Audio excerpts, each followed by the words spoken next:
அனைவருக்கும் என் இனிய வணக்கங்கள். இந்த சிறிய பதிவில் பச்சையம்மன் கதையை பார்ப்போம். பிறங்கி முனிவர் என்பவர் சிவபெருமானை நோக்கி கடும் தவம் செய்கிறார். அப்போது அவர் முன்னாடி சிவபெருமானும் பார்வதியும் காட்சி கொடுக்குறாங்க. அப்போ பிறங்கி முனிவரோ என்ன செய்கிறாருன்னா, சிவபெருமானை மட்டுமே வழிபட்டு தனக்கு சிவபெருமானுடைய அன்பும் அருளும் போதும், மற்றவர்கள் எல்லாம் வணங்க தேவையில்லை என்று அவர் பார்வதி தேவியை வணங்காமல் அவமதிக்கிறார். அது மட்டும் இல்லாமல் அவர் என்ன செய்கிறார்னா, ஒரு சிறிய வண்டாக உருவெடுத்து சிவபெருமானை மட்டுமே சுற்றி வழிபடுகிறார்.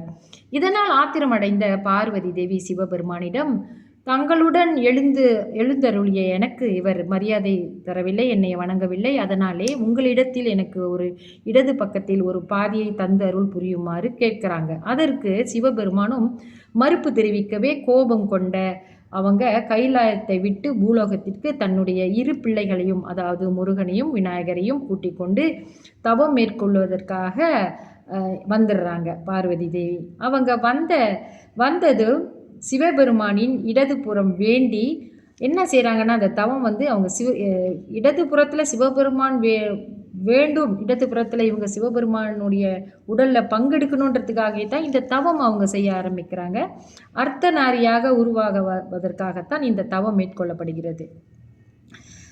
தற்போது இந்த கோயில் எங்கே இருக்கிறது என்றால், வேலூர் மாவட்டத்தில் இருக்கின்ற வாழைப்பந்தல் என்ற இடம்தான் அது. அங்கே தான் பச்சையம்மன் கோயில் இருக்கிறது. பார்வதி தேவி இந்த வாழை மரங்கள் சூழ்ந்த இந்த பசுமையான வனப்பகுதியில் ஒரு பந்தல் அமைத்து சிவலிங்கம் செய்து வழிபடுறாங்க.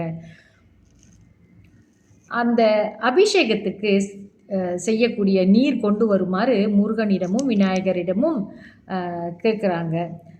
அப்போ தன்னுடைய வேலை மலையில் ஒரு பகுதியில் பிளந்து நீரூற்று உருவாக்கி கொடுக்கிறார் அன்னை பார்வதி தேவி தவம் செய்வதற்காக. விநாயகரோ கொஞ்சம் என்ன செய்கிறார்னா, தவம் செஞ்சு கொண்டிருந்த சித்தரின் நீர் குடுவையில் இருந்த நீரை தட்டிவிட்டு பார்வதி தேவியிடம் வரவழைத்து விடுகிறார். நீர் வர தாமதமானதால் தானே தன்னுடைய சக்தியால் நீர் ஊற்றை உருவாக்கி சிவபெருமானுக்கு பூஜை செய்து தவம் மேற்கொள்கிறார் பார்வதி தேவி. தொடர்ந்து அடுத்த பகுதியை நாளைய பதிவில் பார்ப்போம். நன்றி, வணக்கம்.